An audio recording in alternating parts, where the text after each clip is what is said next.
So what I want you to do is I'll share my screen and I want you to duplicate what I have on the screen. So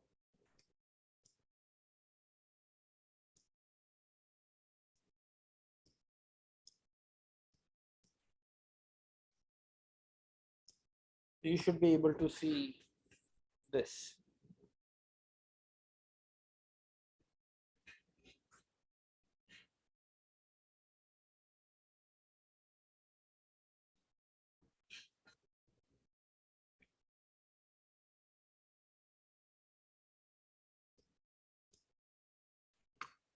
So what we have is we have a step input.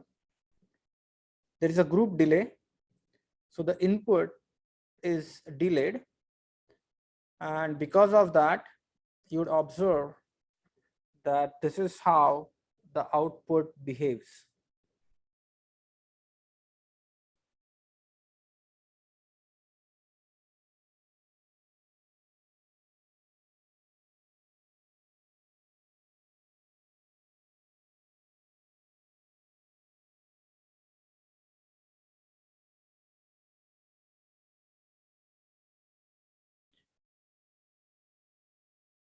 Now I added some PID gains. My gains are P is equal to 1.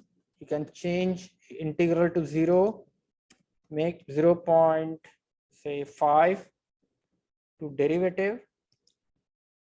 So just play with these gains a little bit, and that should kind of give you an understanding like how the system behaves. Then increase the value of gain, make this proportional, say like 100, run and see what you get. So you get fairly good response.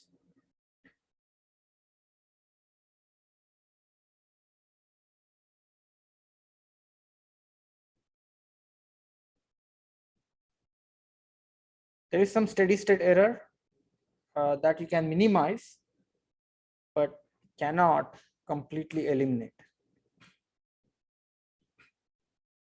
Now what I'm going to do is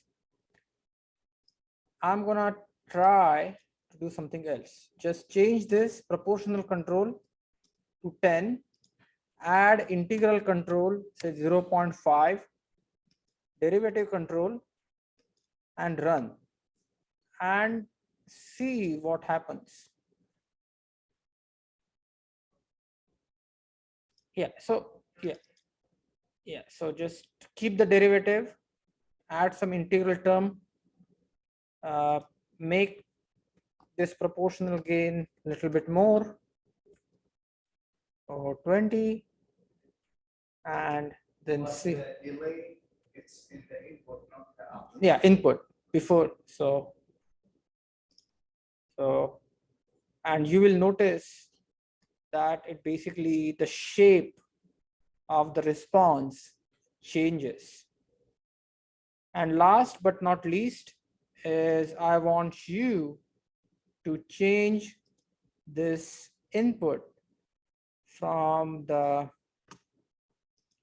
step input to source, go to sine,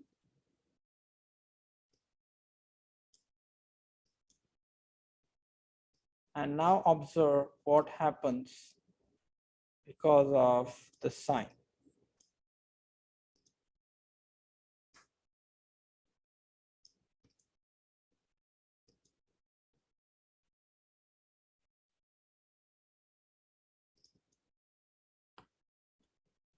Then you will realize that the input is a little bit phase shifted because of clearly the delay that we have added. It's the step, like the transfer function 1 over 5s. Yeah, you can change. Yeah, correct. So 1 over, you mean the PID transfer function or? Like the transfer function. So tell me, I just added, you can make it 5, sure. Is the result different? Results will be slightly different, but the idea here is, what I want you to understand is look at the effect of PID on the system dynamics. So look at how the system dynamics changes the proportional based on the type of control that you apply. So that is the key takeaway here.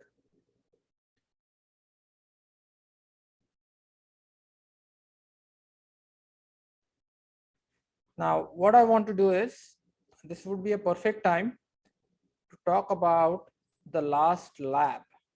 So in the last lab, let me share my screen.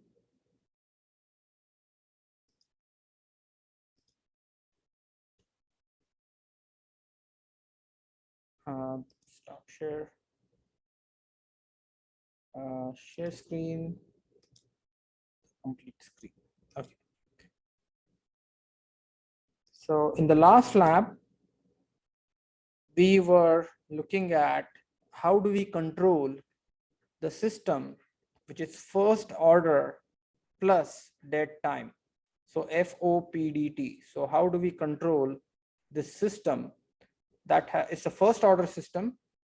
So it has some time constant, tau p, and it has some gain, and it has this dead time, which is theta p. So we were looking at that.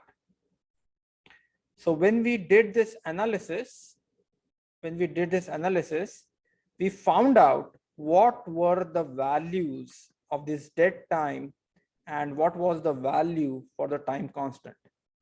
So basically, we found out the value of the time constant and we found out the value for the dead time. Now, when we look at the control, so when we look at the control here, what I want you to understand is we have this system, that can be modeled inside the Simulink environment. This system can be modeled inside the Simulink environment. And what we want to do is we want to control or tune the PID controls in such a way that this particular system can respond the way we want it to respond. In other words, we should be able to control the peak time, we should be able to control the rise time, we should be able to control the decay ratio. So we are given some system parameters, and then we have to tune the parameters in terms of the system control. So what are the values that are given to us? So if you look at this theta p, this theta p is 10 seconds, which is basically the delay. Kp, which is the gain, and then tau p, which is basically the dead time. So we have tau p, which is the dead time, theta p, let me see, theta p is, theta p is the time constant. So we have to supply all these values, the time constant, theta p, in the code that we have, and then run that code so that it behaves the way we want it to behave. So how would we do this in the Simulink file, Simulink program that we have developed? So this is all talking about, this is the code using Python. This is the code using Python, but let's quickly note down the values of Kp, Ki, and Kd. So please note, Kp is equal to Kc, Ki is equal to Kc divided by tau I, and Kd is equal to Kc multiplied by tau d. So I'm going to write these down. So I have Kc is equal to 10. Then I have tau I is equal to 50 and tau d is equal to 1. And with this, I should be able to find out the value of Kp, which is the proportional control, which is equal to Kc, which is equal to 10. I should be able to find out value of Ki, which is equal to Kc divided by tau I, Kc divided by 50. And last but not least, Kd is equal to Kc divided by tau d, which is what? Oh, Kc is equal to 10, Ki is equal to 1 by 5, Kd is equal to 10. So if you look at these values, so these are the PID values that we should be able to use in our code. Now, the system dynamics, if you look at the system dynamics, Kp value is 0.5, tau p Kp value, tau p value is 120, theta p is equal to 10. So what we should be able to do is we should be able to plug these values in our code. We should be able to plug these values in our code and get the values for we should be able to control our system. So if you look at this control, I want you to quickly look at this. So this is exactly what we did. So we found out the value of tau c. From there, we found out the value of key c, and then we found out the values of key p and kd. So these are the values that we found out. And I'm sure, so now what you can do is you can put these values into the system that you have created in the Simulink. So for an example, this is the system that you have created in Simulink. Change the values of this PID control. So change the values of this PID control based on the values that we have. We have certain time constant. That time constant comes from FPOPT model that you have already found out, and then see if the system is able to work. So quickly for that, what I need to do is I'll quickly show you. If you do this first order model, you would actually get the values of Kp, Ki, and Kd. So this is the Cp value. Let me see, regression 1 hitter. This is where you will get those values. And we did this in our last lab. So FPOPT. So this is the value that you are gonna get.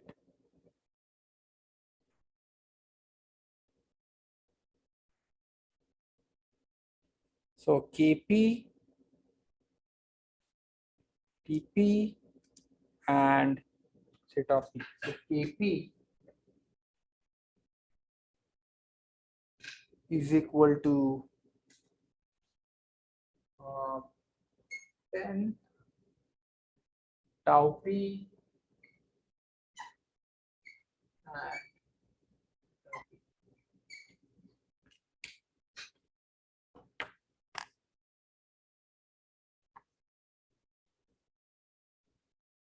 so we write this equation tau p dy by dt is equal to minus y of t plus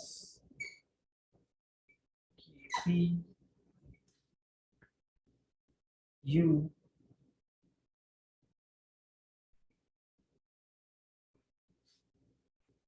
t minus. So tau p value of tau p value we got. Let me see.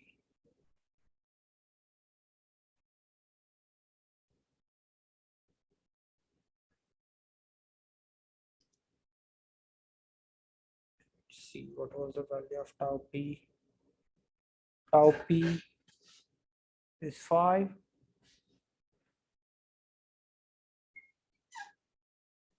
And Kp is 10.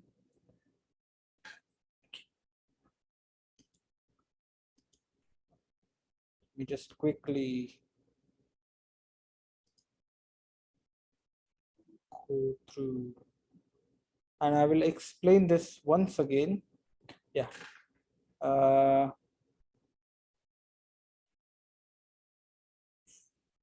For the model that we have here.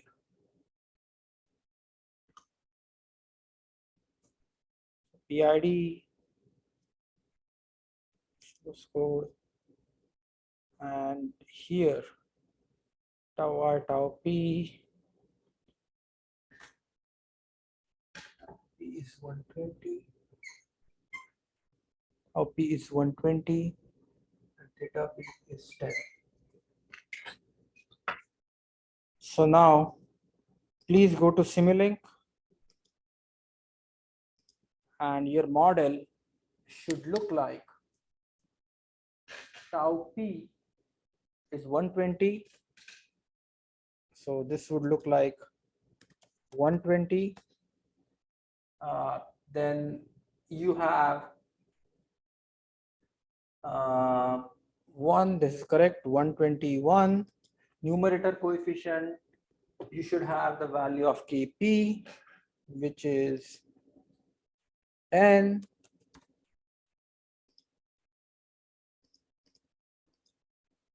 Say click OK.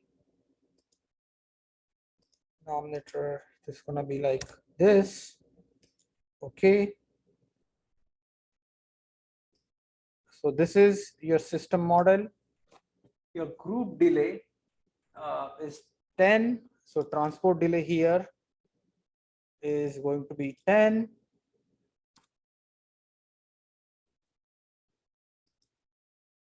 Then your PID gains are going to be proportional, is going to be 10. A derivative is going to be 10. And the integral is going to be 1 divided by 5. And now run. Oh, we need to give a step input. So step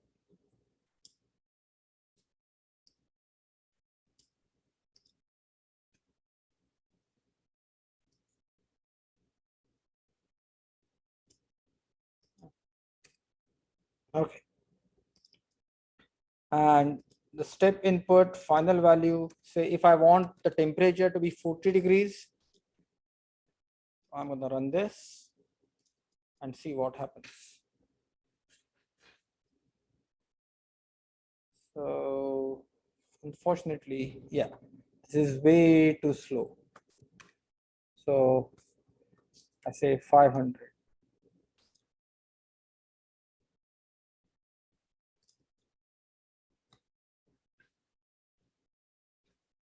Change anything in the step function.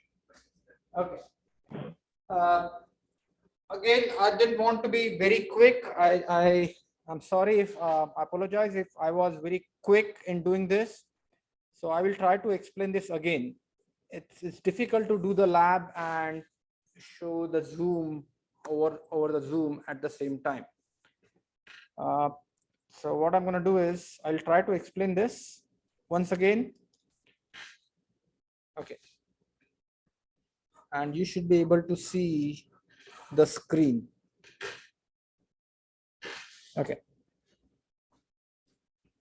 Can you see the screen? The whiteboard? So this is the equation for the TC lab, the heater and actuator model. So you have in TC lab, in temperature control lab, what you have is you have a system that behaves something like this. So what happens is that system, so you provide an input, and the output is something like this. Now we did some system identification to try to find out what is this time constant, what is this gain, and what is the value of theta p, which is the delay. Everyone remembers this? This was the very first lab that we did. When we did the very first lab from experimental data, we found out what was the value of time constant, which means how much time the system took to get to 66.6% of the final response. Are you with me so far? And we found out that is about 120 seconds. That is the amount of time the system took. Now, what we also found out that the input is actually delayed by 10 seconds. So this is the delay in the input. And we also found out that there is a scaling factor that basically relates to the input that you provide and the basically the output of the heater. So we have some type of a scaling factor. We have some type of a scaling factor.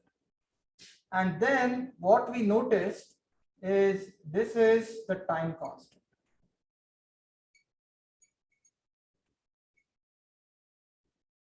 So when I substitute all these values in this expression, I pretty much have this differential equation ready to go. So this is the system that I have.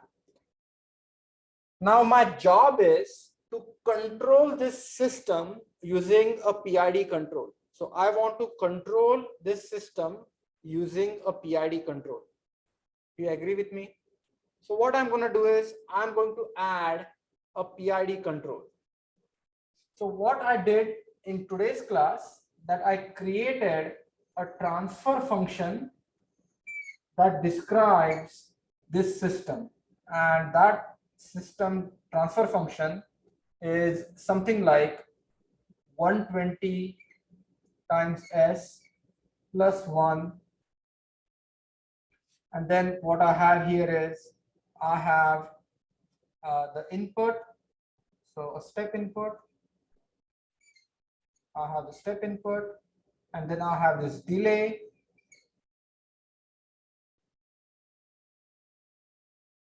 and then I have this summing junction, and here I have this PID control.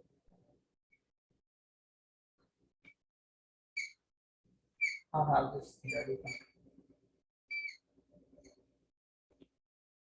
Everyone okay with me so far? All right.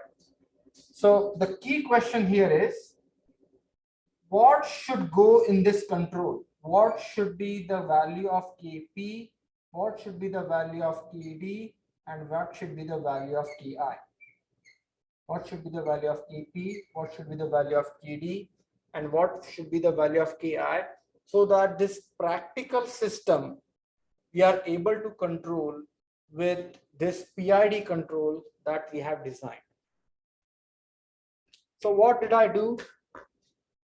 In the first half of the lesson, we looked at how PID control affects the behavior of the system. Now we have this practical system, and I want to find out some K, P, KD, and KI. So what are the rules to find out KP, KD, and KI? These are the rules. The rules are Kp is equal to Kc. So Kp is equal to Kc. Then Ki is equal to Kc divided by tau I. Tau I is something that you define. And Kd is equal to Kc divided by tau d. So what I did is, based on the system parameters, and I want you to understand this Kp, the scaling factor is same as this Kc for K. So this scaling factor is same as Kc. So I got this proportional control, integral control gain, and derivative control gain. Now I program those gain inside the Simulink. I program those gains inside the Simulink. And can you see from the simulation, which I have in front of me on the figure, is this system is able to track very well. Are you with me so far? Everyone with me so far? So now what I'm going to do is I'm going to go to Simulink. I'm going to go to Simulink and go back to this temperature control lab, go to the PID and tune the PIDs in such a way that I'm able to get these coefficients correctly. So I will go here, click OK. And now please take out your temperature control labs, connect it to your computer,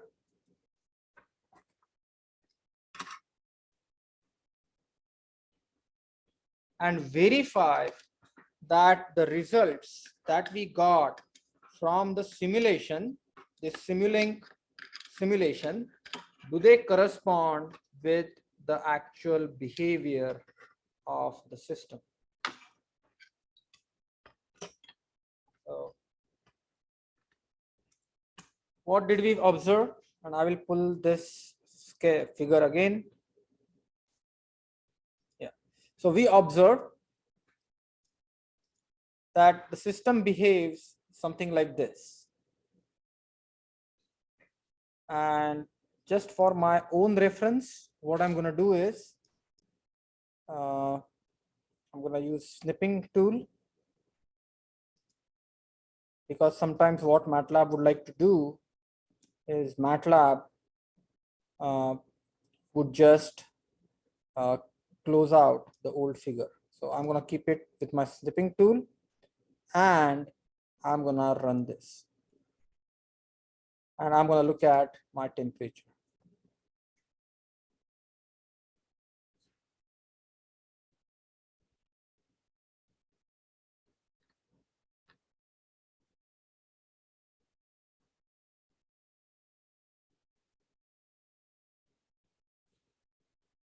So please do this experiment.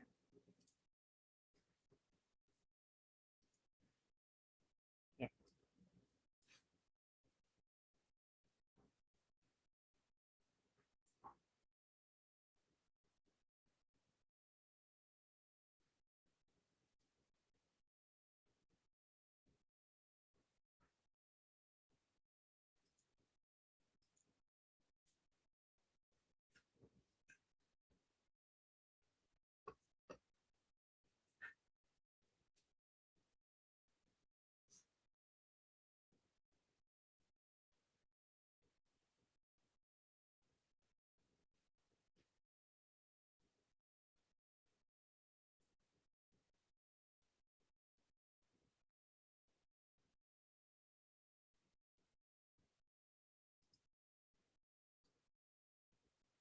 And compare this with the behavior that you have over here.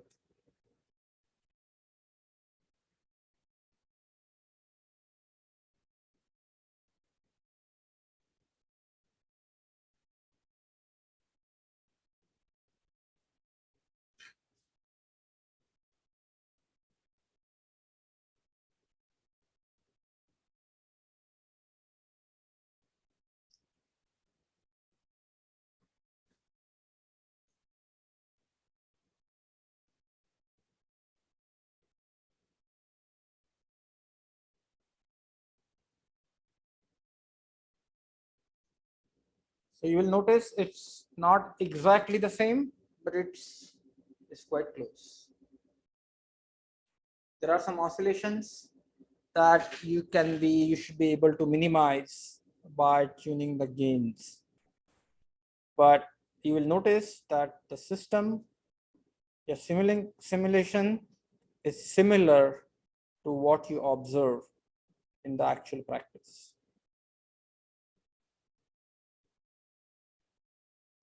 So that is the purpose. How about if the temperature start more than 4? Uh, It will be the same. say that one more time. If the temperature starts at 50, Uh-huh. does it will be the same? Well, it will be different because your set point is going to be different. So it would be slightly different, but the idea is whatever you see here as the Python code, we did exact same thing using the Simulink code. So please observe that, and then you can actually make it, as you can see, there are some oscillations, but finally the temperature is tracking. And that was the purpose of the experiment.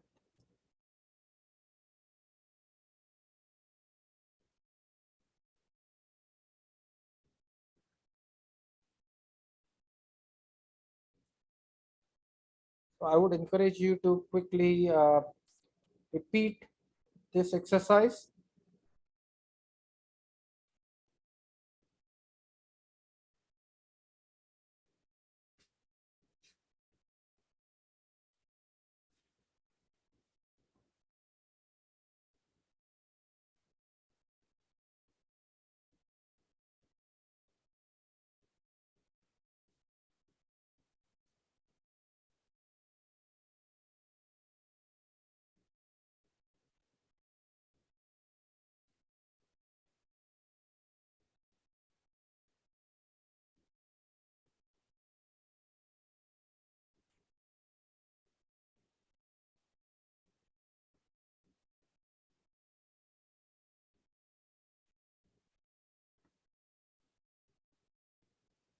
And make sure you get some consistent consistent results.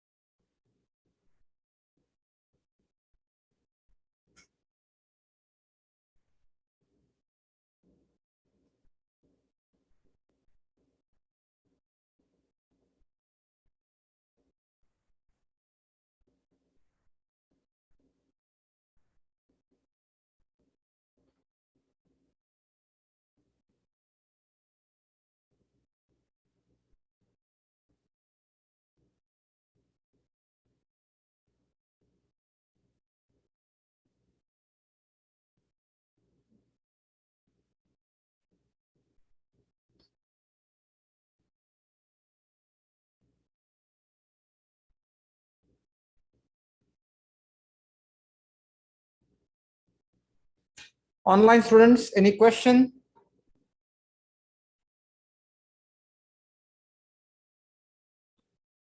So what I'm going to do is, now since we looked at the experiment, I would like to supplement it with a little bit of theory. Yeah.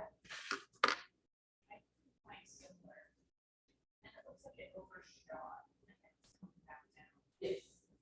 So because of that is, what that means is the experimental parameters that we have put in, they are slightly different for this experiment. And that is certainly possible because every setup is slightly different. Whatever parameters you have drawn from your experiment, try to put in, or those are the parameters for this experiment. So clearly, that was short, goes short, so you can actually change values of the component marks. Okay. So the values that we are the standard values that were given for this setup. Okay. So what we wanted is kind of a trial and error. Right. If you look at your first path, what we did, the dead time model. The dead time model got the values of the QP, tau P, and T. Okay. Yes, these are the values. Okay. Start.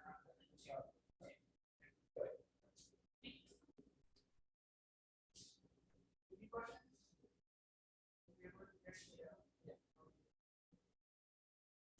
What about you guys?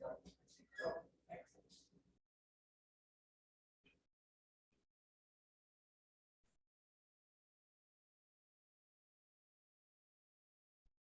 Okay.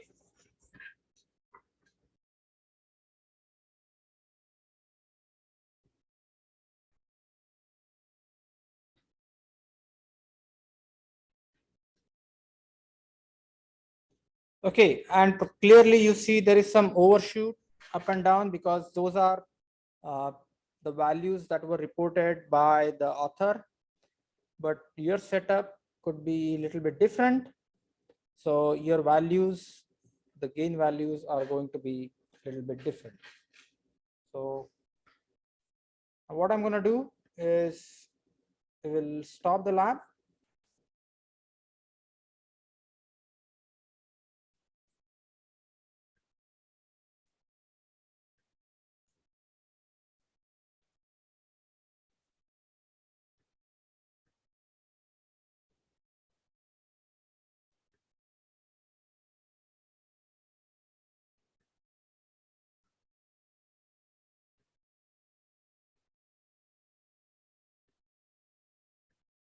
And we will move on to the lesson.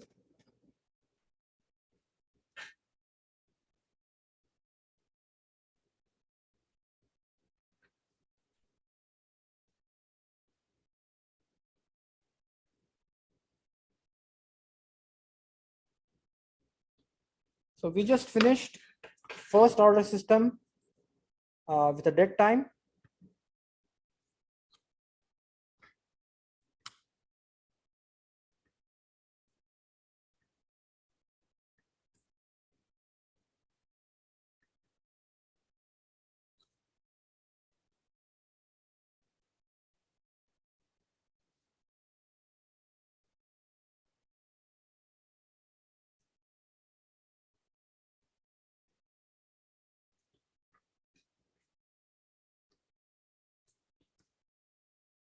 Bear with me for a second. Zoom is a little slow today.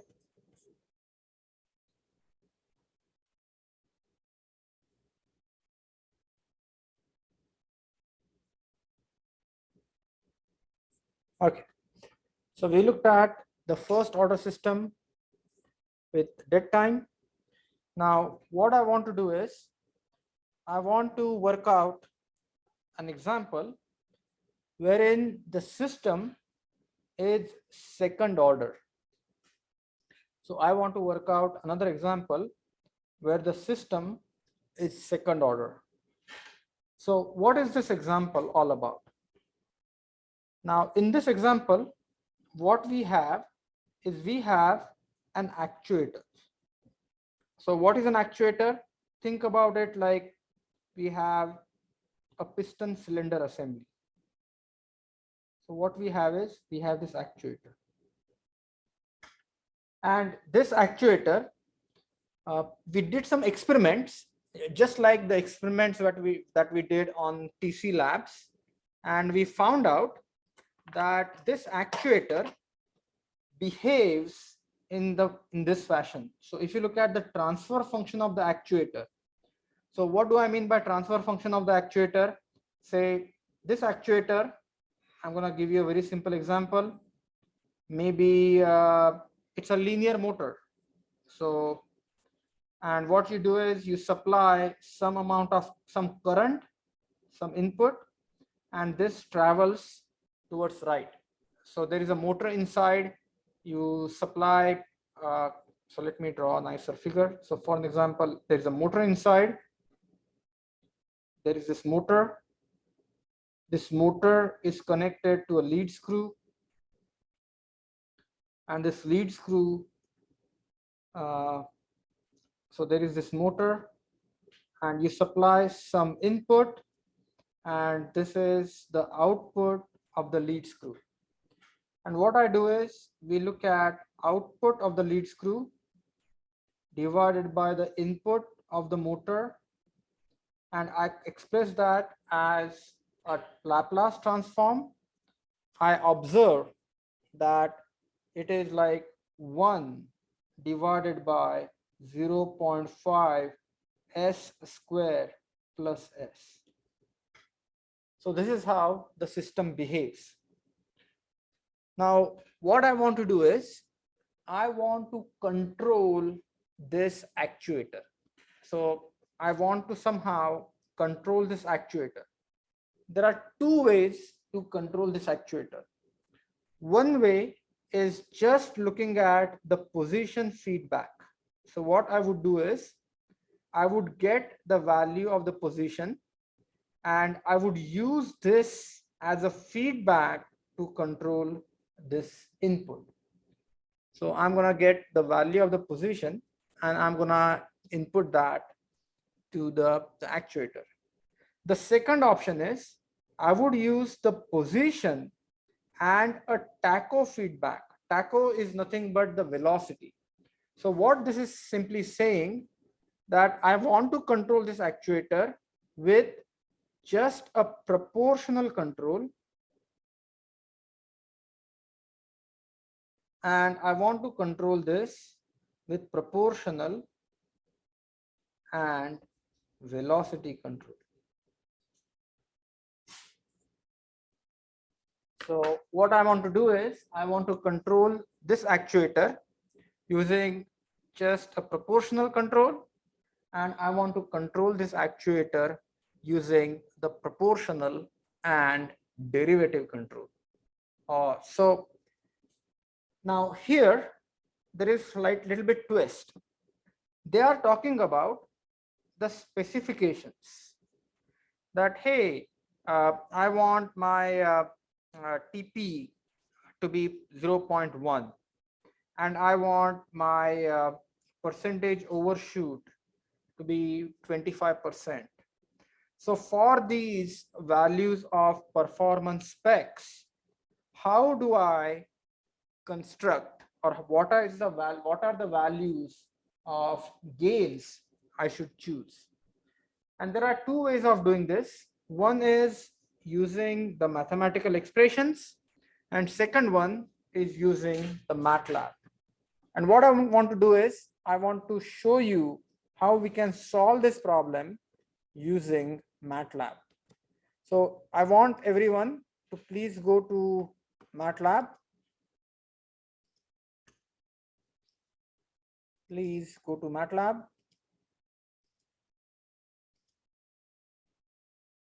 In MATLAB, what we want to do is I want to construct this transfer function. So I'm going to call this num1 is equal to 1, den 1 is equal to 0.510,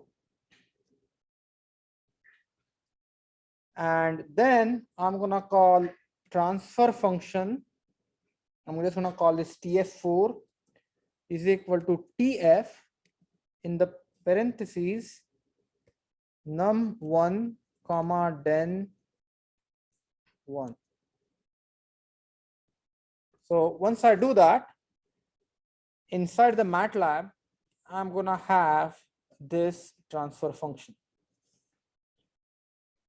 Online students, are you able to get this transfer function? Everyone, can you see my screen? Were you able to get the transfer function?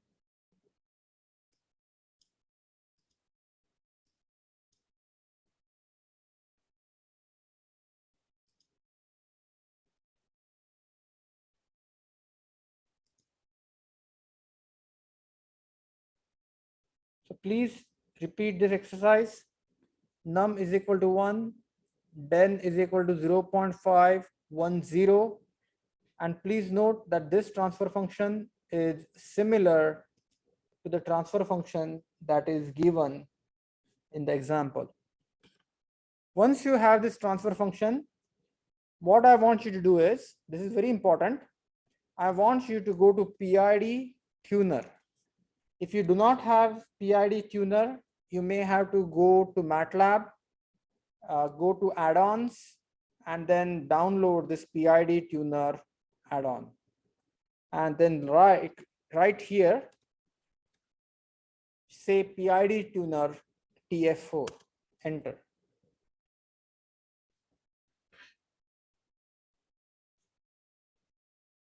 So go to PID tuner, and then it will take some time, but then this PID tuner would open.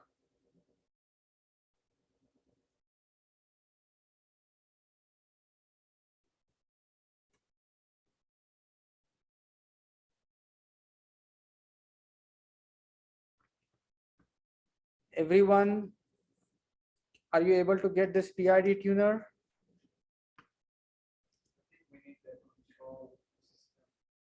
Yeah, just get control system toolbox and you should be able to get the PID tuner. Yeah, of course. So where to get it? Add-ons, PID tuner TF4.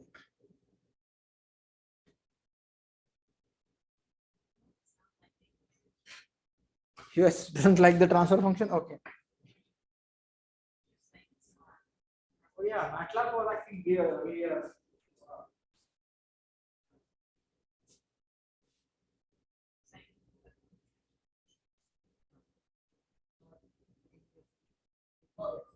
This one, so it was suggesting here.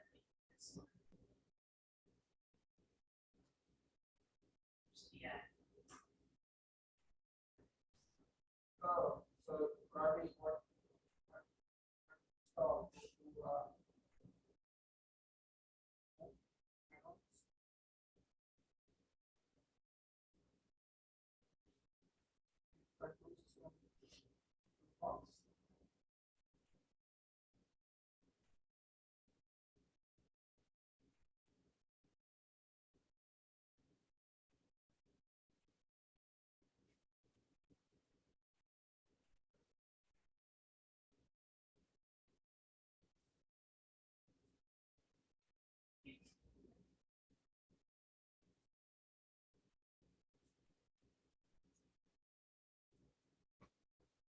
to you get it? You have to know I have to download the prompts.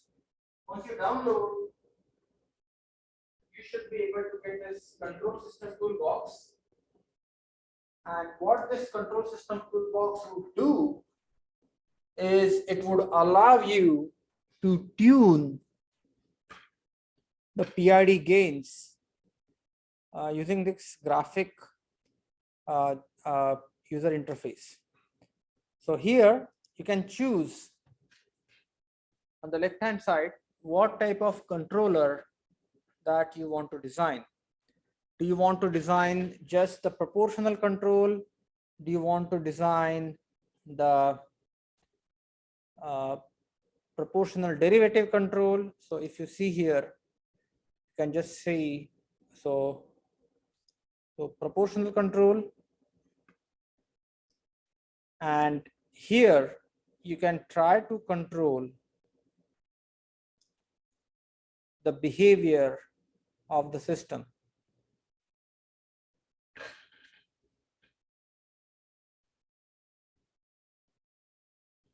So as you can see, the peak time is given to us as 0.1. So we want this system to go to peak in 0.1 second. So if you want the system to go to 0.1 second, so what you can do is you can add and then try to make it fast, but you'll see that it will generate into oscillations.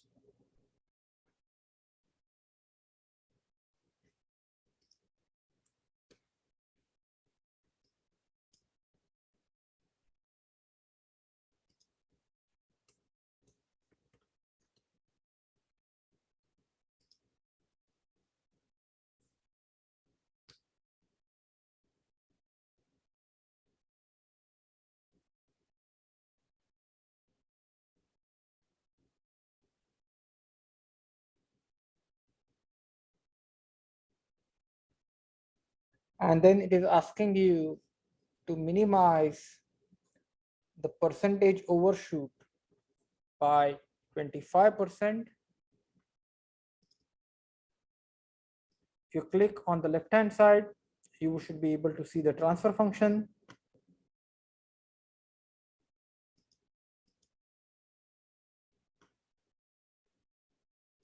And reset the design. So this is the system. Now clearly it has certain overshoot. You want to meet two specs. The percentage overshoot should be less than 25%, and the peak time should be 0.1 second. So as you can see, in current case, the time is 2.57. So I can try to increase this and see what happens to the peak time.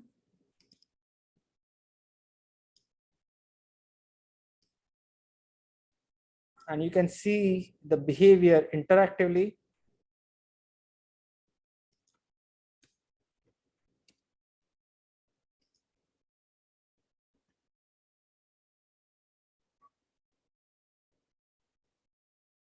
So you can actually tune the parameters using this PID tuner app. So if you want to use a PD control, which is what we have, if you want to choose the PD control, then you can choose the damping coefficients. So you will have two parameters to tune.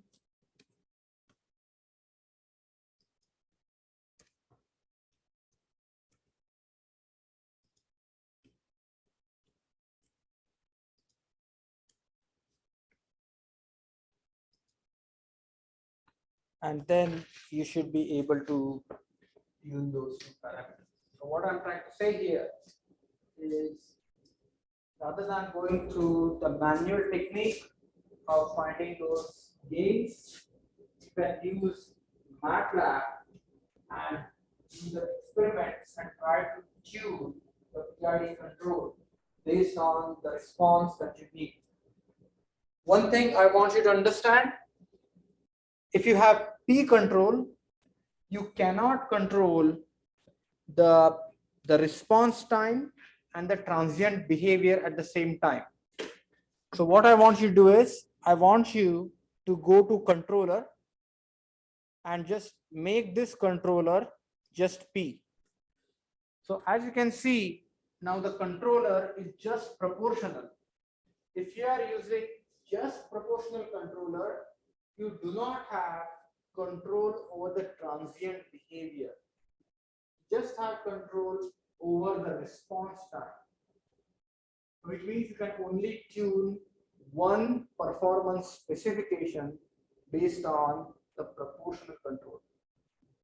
If you want to control the response time and transient behavior at the same time, then you have to use at least PD control, which is you go here, do this, and now you will have control over the response time, and you will have control over the transient behavior. Everyone understood this? Online students, so what I want to do is just please use this tool, which is PID tuner inside the MATLAB. That should be able to give you a lot of information.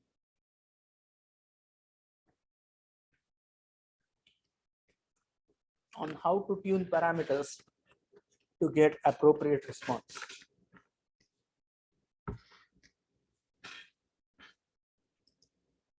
Online students, any comments, questions, suggestions? Were you able to download the PID tuner app and run this?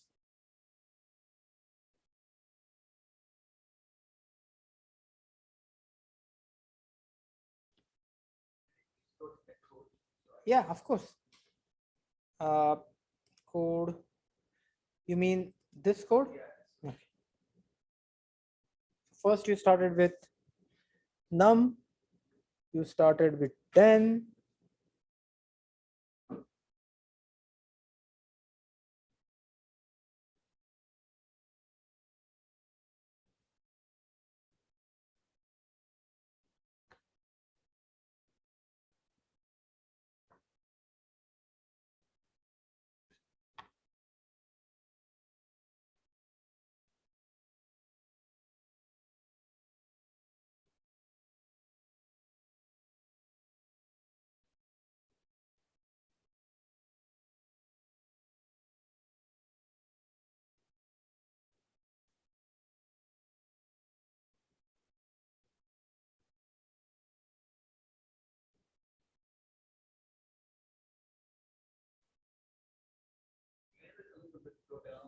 Yeah, sure.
Okay, okay. So what I'm just quickly recapping, quick recap. So the travel, so basically the transfer function is you have the numerator and you have the denominator. This is the transfer function of the actuator. And then I want you to open the PID tuner. Once you do the PID tuner, you are gonna get this app.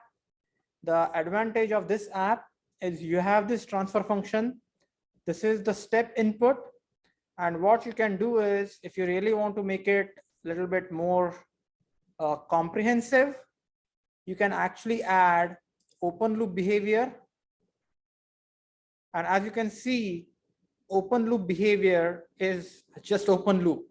You supply the input, that actually goes. You can actually add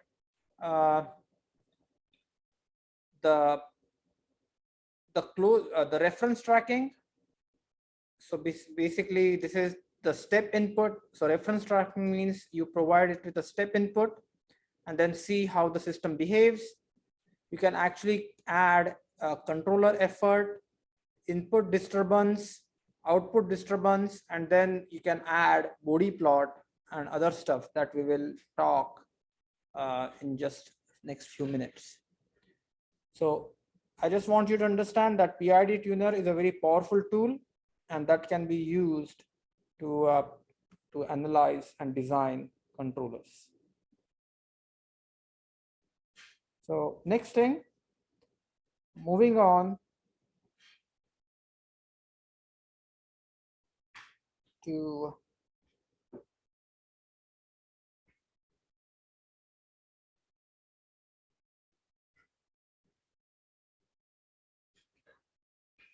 so we looked at the steady state error.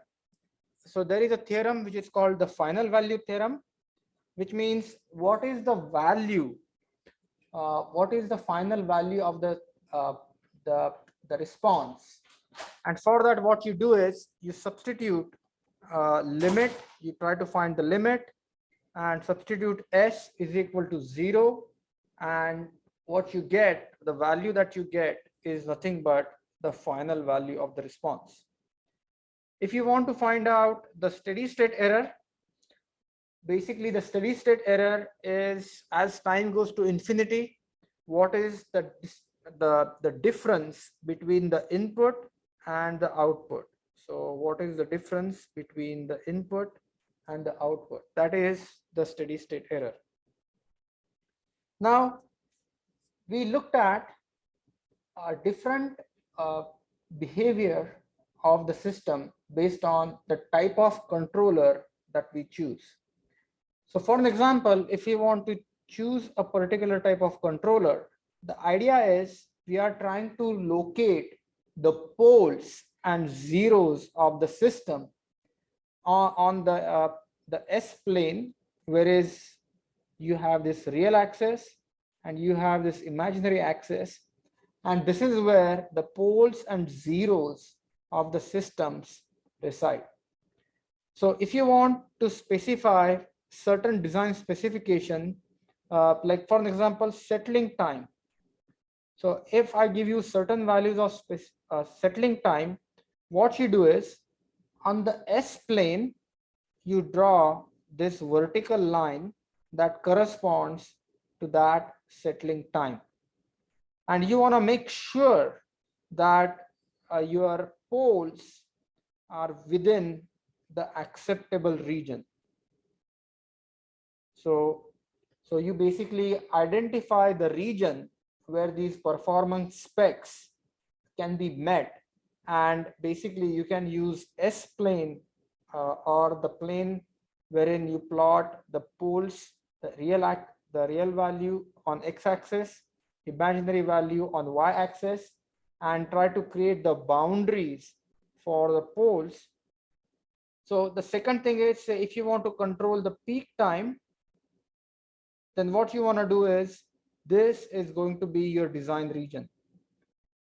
And bear with me for a second. This is easier explained with an actual example. using MATLAB. So what I'm going to do is I'm going to show you how this whole thing can be implemented inside the MATLAB. Then if you want to have certain percentage overshoot, then you can actually draw the lines of constant percentage overshoot and then make sure that your region on the S-plane is appropriately defined. And once you have these appropriate regions, then your job is to find out the values of the proportional derivative gains so that your poles and maybe zeros are within particular range or at particular location. So what I want to do is I would actually work this problem out using MATLAB, and I will show you how you can use MATLAB to basically construct the S-plane and actually locate the poles and zeros inside the S-plane. So if you look at the system, we always want to make sure that the system stability is preserved. We also want to make sure that the steady state error is within the required specifications. And most important part is that we looked at is the eigenvalues should be on the left half plane. So basically, if you have, this is the real axis, this is the imaginary axis. So the eigenvalues or the poles should be on the left half plane. So they should have a negative real part. So this is summarized in over here. So if you have a pole, basically eigenvalues and poles, they mean one and the same thing. They dictate the stability. Depending upon whether the pole has positive real part or negative real part, you get different types of behavior. So how does the behavior change depending upon the locations of the pole? So for an example, if your pole has a positive real part, then the system response is going to be unstable. If your pole has a zero real part, then it's going to be constant. If your pole zero real part and zero imaginary part, it would be constant. If the pole has zero real part but non-zero imaginary part, the response is going to be oscillatory. If the pole has negative real part, then it's gonna go drop down and the response would be decaying. Same thing happens over here. When you have a negative real part and a complex conjugate or imaginary part, then the system response would be decaying, but it would be oscillatory. Now, long time ago, when in 1960s and 60s, when MATLAB was not available, the scientists and engineers did a quick way to determine the stability. So if you think about a transfer function, how would you detect or how do you determine the stability of the equation? Look at the denominator of the transfer function.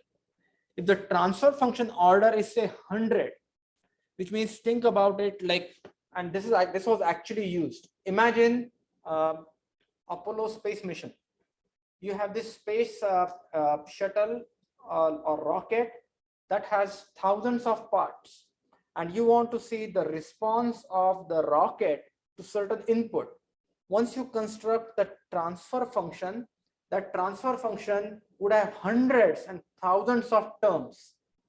Finding the roots of that equation is a non-trivial task, especially when you have calculators, you don't have MATLAB, you don't have computational tools. So what people did is they came up with some handy tricks to find out the poles or to determine the stability. And one interesting way of determining the stability is Routh characteristics array. So basically the idea is, what you do is you take the transfer function and then write the transfer function in this particular table. write this transfer function in something called as the route array or route table, and then perform the cross multiplications and look at the signs of the result that you get. So here is the idea. When we did not have MATLAB, but we have this transfer function with hundreds of terms, and then we want to find out whether the system is stable or unstable, then at that time, what we do is we used to construct these route array and then try to populate this route array sequentially and then look at the signs of the product terms. And based on the signs and the change of signs, you can predict how many poles does it have, whether the system is stable, whether the system is unstable, and so on and so forth. It's very intuitive, and the control systems designer and engineers use this for quite some time. But once the computational power became available, nowadays usually no one uses the route array. We just directly go to MATLAB and basically use MATLAB to determine the stability of the system. So that's why this is Routh-Hurwitz stability criteria. What we do is we take the transfer function, we take the coefficient of transfer function, we write them in this route array form, and then we go through these rules to determine whether the system is stable or the system is unstable. And there are some examples I have uploaded on the slides. So I would encourage you to quickly go through this process. This is a very straightforward plug and chug type of process. There is a standard recipe that you follow this process, and then that actually tells you whether the system is stable or unstable. Now, again, there are certain cases when you have zeros. So there are some additional rules, how to take care of those zeros, how to take care of those auxiliary equations. But nowadays we don't use route array. But this is something super duper important. This is called as the root locus. And in today's class, I will kind of give you a background of why root locus is needed, what is root locus, and in the next class, we'll work out an example. Now imagine that you have a system and that system is closed loop. And what you want to do is you want to increase the gain of the system. Say every system has certain gain. You want to increase the gain of the system. Now what you want to understand is what is the effect of that gain on the system stability. Would the system become unstable if I increase the gain way too much? Or what would happen to the system? So basically, root locus is nothing but how the poles, and again, this is very important, how the closed loop transfer function poles change as the system gain is increased. So this is super duper important. So imagine, and this was very practical when we used to have analog circuit designs. So in analog circuit designs, we always used to have some potentiometers, some gains, some operational amplifiers. And the key question is, what would happen to the system stability if I increase this gain again and again and again and again? And this may not be easy to appreciate. So let me give you a very simple example. Okay. So imagine you go to a rock concert. Okay. You go to a rock concert. And that rock concert, you have some musician that is playing. There's a rock band that is playing. There are microphones in front of that performer. There is a microphone in front of that performer. Okay.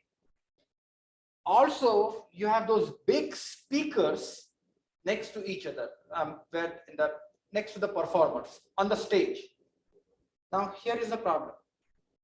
Imagine that in the rock concert, that musician is singing or drumming or something like that. Those microphones pick up the signal from the drum. Microphone feeds that signal to an amplifier. Amplifier amplifies that signal, and basically that signal is amplified, and then basically that sound is emitted from the speakers. Everyone understood this? So you have the drummer. So just let's take an example. You have a drummer, is drumming with a small microphone. That microphone picks up those drum percussions, amplifies those, and basically radiates out from the speaker. And if the audience all the way in the back, is not able to hear the not able to hear the music, what would they do? They will crank up the amplifier. Do you agree with me? They would crank up the amplifier. Here is the problem. If you crank up the amplifier, as you know, the sound that is coming from speaker would be amplified. Do you agree with me? The microphone that is in front of the drummer may pick up the sound from the speaker, and then basically it will amplify the sound not from the drum, but the sound that is coming from the speaker. Do you agree with me? What would happen next? Sound from the speaker would be picked up by the microphone. It will be amplified further. Speaker would be cranking up the sound, and this microphone will pick up that sound. And can you see that that is a continuous cycle? So system will become unstable. So so nobody can hear what that drummer is playing. Everyone understood this? So what happened? Because there were some folks on the back of this, all the way in the back, couldn't hear to the drummer. So we cranked up the gain. But what did that gain do? That gain destabilized this closed loop system. Do you agree with me? So that is the fundamental question for control system designers, that how much gain should I increase before the system becomes unstable? Are you with me? That is why the root locus was invented. And if you are a computer science major, mechanical, you may not appreciate this, but if you come from an electrical background, you will appreciate this a whole lot, because there is operational amplifiers, there are analog circuits, and this type of feedback, that problem occurs all the time in those circuits. So how much gain should I increase so that the system does not become unstable, but at the same time we get the desired performance? So what I want to find out is, as I increase the gain, to what point I can increase the gain so that the system becomes unstable. And that is the fundamental purpose of root locus. Everyone understood this? Online students, did you understand the practical application of root locus? Imagine that you have a closed loop system, something like you have a musician or a drummer. The microphone is in front of him, and there is a speaker which is slightly away from that musician, but you increase the gain so much that there is an internal feedback that destabilizes the system, because the system acts like a closed loop system. So how much gain would I increase so that the system would become unstable? So what is the limit? Root locus helps us answer that question. And in the next class, we will spend some time on the mathematics of root locus, how to construct root locus, and then we'll try to work out some problem. So we are going to stop here today. And today's lesson will have 2 Zoom videos recordings, and I will upload those today. So I'm going to stop here. I'm not assigning any homework, but if you look at the last assignment, I gave you a 1 or 2 days extension so that you can actually work out the problem if you want to, which is for with the parameters that are for your system, and upload the assignments. Yeah. This is chapter 12. Yes. Do you upload the PowerPoint for chapter 5? Yes, I will upload the PowerPoints for chapter 5 too. And as a matter of fact, if you look at the slides for chapter 12, there are some slides that pertaining to chapter 5 are already included in this chapter, but I will separate those out. Is this one on the campus? I think so, but I'll make sure that it's visible. Okay. All right, I'll do that right now. All right, I'm going to stop here and I will see you next Tuesday. But I would be around if you have any questions. If you have any questions, let me know.